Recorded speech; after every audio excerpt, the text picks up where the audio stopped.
Hi there, hope you're having a terrific day. Have you been having the same conversation, the same thing happening day in and day out, the same experiences? Well, you could be closed off to new experiences or closed-minded. In today's video, we're going to be talking about what's actually going on in the mind, how to open up, and I actually have 4 ways for you to open up a little bit more.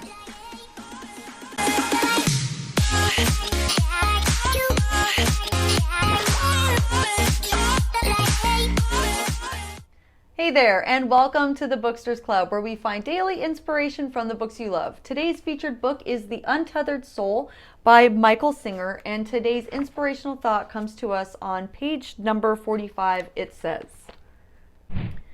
"There is a very simple method for staying open. You stay open by never closing.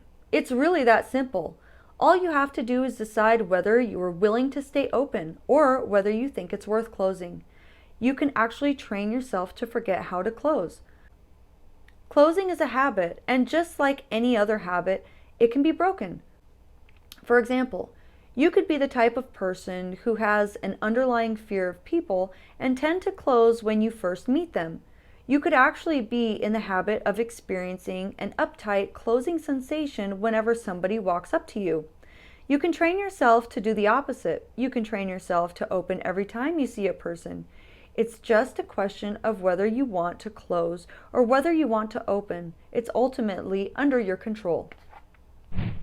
Having the same experiences and not experiencing anything new is closely tied to having a closed mind.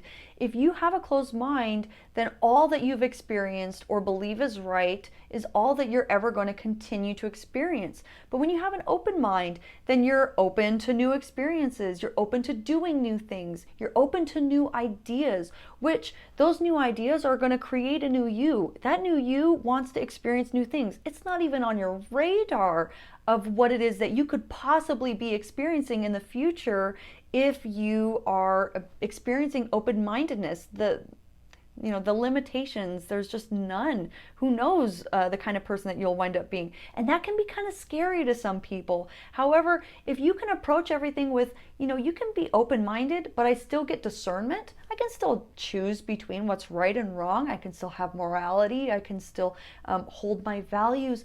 Then you're actually going to be able to, live life with an open mindset without fear. I believe that a closed mind is tied to being fearful of, what might happen if I open myself up? What might happen if I open my mind up to all kinds of things? Am I going to become this crazy person? Not at all. In fact, I think the opposite of true. There's a quote by Adel Selberg, and he says that it is very dangerous to have a fixed idea. In fact, a person with a fixed idea will always find some way of convincing himself in the end that he was right. Having an open mind is terrific, and now that you know that it's safe to do so, then you can, like the book said, just simply make up your mind to be open. And it is also a habit. So I have 5 ways that you can start to implement the things that are going to help you stay open-minded, but then also those 5 things are going to help you notice when you're not being open-minded, to give you the clues that, you need to change, you need to open up. The first one is challenging ideas. Go and find something that challenges the current belief system that you have. Use that to your advantage by simply paying attention to how you're closing up when a challenging idea is being presented to you, and tell yourself consciously to just open up, allow that idea or thought to be in your presence, and you don't have to accept it. You can move on. You don't have to claim it as your own, but you were able to hear it. Number 2, statements versus questions. When you are asking more questions, that's immediately going to help you to start cultivate an open mindset. So if you find yourself making more statements than asking questions, the next time you make a statement, think of a way that you can turn it into a question. Number 3, being understood.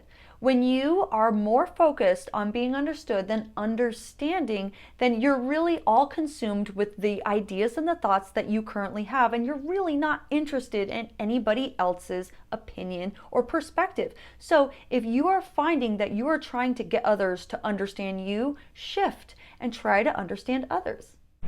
Number 4, allow others to speak their mind. You can allow others to share their opinions and voice their thoughts without trying to either dominate them or to change them. Just simply allow others in your presence to have a different opinion than you. Allow them to get their thought across to you without interruption. And when you feel the need or the desire to stop them in their tracks or to tell them that they're wrong, recognize that that's your closed mind not allowing anything to come in.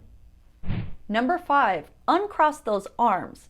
So if you are someone who tends to cross any of your limbs, but especially your arms quite often, in fact, you can actually notice this when somebody is having a conversation with you and you disagree with it. If you find the need to fold your arms, pay attention to that.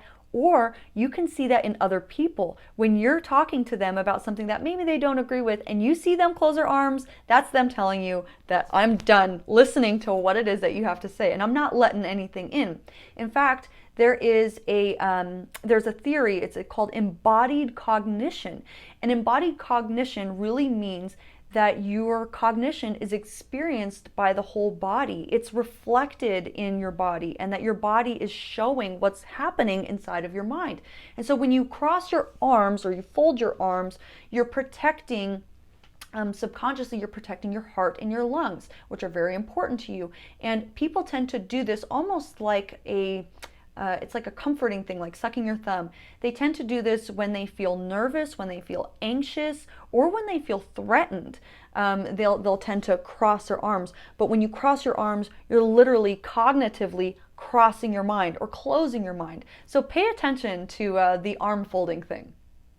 Did any of these 5 things help you to pay attention to when you're being closed-minded or when somebody else is being closed-minded? If so, I'd love to hear about that in the comments. If you had a different take on this part of the book, a different part in this book, or a different book entirely that you think should be featured here on the Booksters Club, I would also love to hear about that in the comments.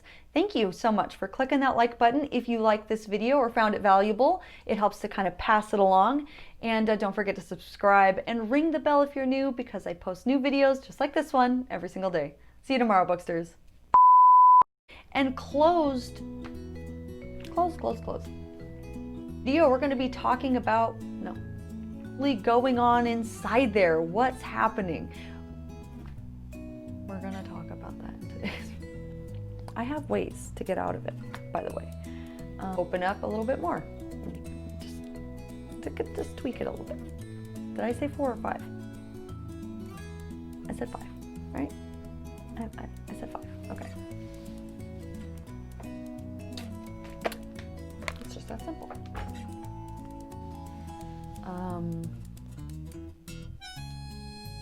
Is all applied to whether or not is all tied to? That was good. Okay. And I did it. Thank God. Okay. Okay. Number 4. Is it number 4? Yeah. I'm done. All right.